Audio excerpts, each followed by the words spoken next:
At the engagement party for one of our former high school classmates, the bride suggested we play King's Cup. Whoever drew 8 had to do a cross-arm toast with someone of the opposite sex in front of everyone. My husband, Luke Flandern, had always been a germaphobe. The second he saw the card in his hand, his brow furrowed. I stood up, ready to help him out. But then, Sarah Weaver, the girl everyone called the beauty of our class, who was sitting right across from him, asked softly, "Need a hand?" Luke looked at her, and the frown on his face instantly melted. "Yeah, sure." The room erupted. Everyone was laughing and cheering. Classic Luke, always generous. No wonder he was valedictorian back in the day. Someone get this on camera. The golden couple from high school is finally reconnecting after all these years. That's destiny right there. Sarah blushed and shyly reached her wine glass toward him. Luke smiled and didn't pull away. I just stood off to the side, quietly watching the two of them drink that cross-arm toast together. And then I remembered how I'd been ready to help him out. A bitter smile crossed my lips. Guess I was kidding myself. After the drink, the party really took off. The maid of honor was Sarah's best friend from high school, and feeling bold from the alcohol, she went straight for it. "Hey, Mr. Valedictorian, we've all been classmates for years, so be honest with us. Does Sarah still stand a chance? She's waited for you all this time. Just give it to us straight. Is there still room for her in your heart?" The other former classmates, loving the drama, jumped right in. "Come on, back in high school, you and Sarah were the couple everyone rooted for. You finally ran into each other again at a classmate's wedding. If you don't speak up now, it'll be too late." Everyone piled on one after another, relentless in egging them on. Sarah's face turned even redder. She practically melted into Luke's arms. "Knock it off," she whispered. Luke laughed and lightly scolded the group, but he didn't deny anything, and he didn't push her away either. I just sat there quietly, my hands shaking as I watched it all unfold. Then the bride suddenly turned to me, her tone openly taunting. "Avery, what about you? Are you cool with Luke and Sarah getting together?" Suddenly the room went quiet. Every pair of eyes turned to me. Those looks,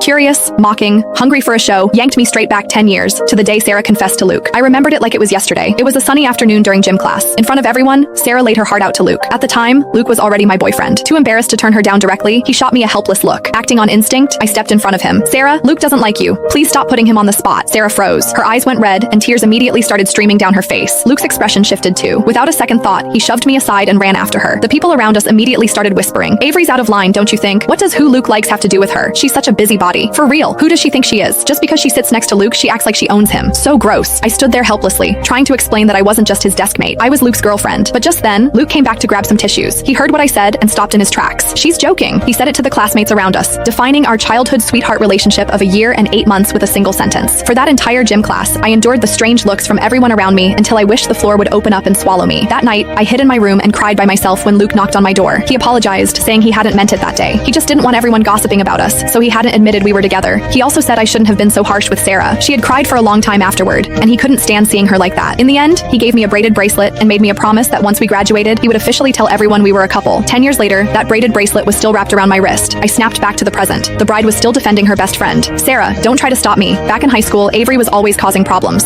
If she hadn't gotten in the way, you and Luke would have been together ages ago. You never would have had to wait this long. Avery ruined your happiness. Today, I'm getting to the bottom of this. Avery, answer me. Do you support Luke and Sarah being together or not?" The bride glared